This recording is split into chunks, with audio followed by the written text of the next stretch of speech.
You ready? Let's go. 2-minute daily devo for Friday, July 22nd.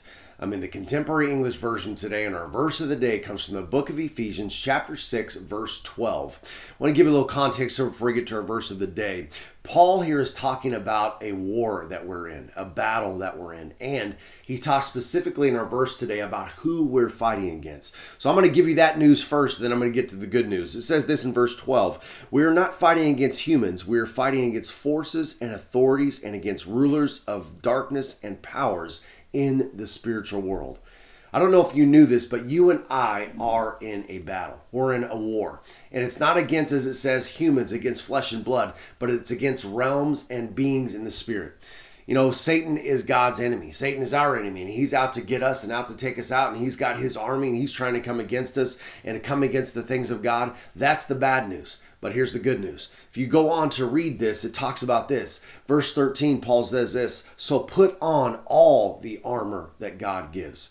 You see, God doesn't send us out to battle without any defenses. God doesn't send us out to battle without something to attack with. If you go on to read, he talks about the armor of God, the belt of truth, the breastplate of righteousness, the shield of faith to protect yourself, the sword of the Spirit, right?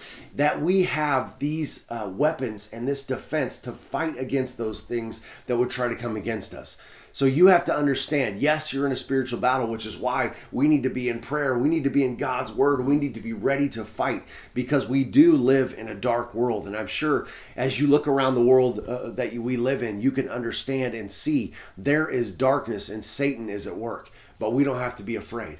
As followers of Jesus Christ, we are equipped with the armor that we need, not only to defend ourselves, but the sword of the Spirit to go out and attack these.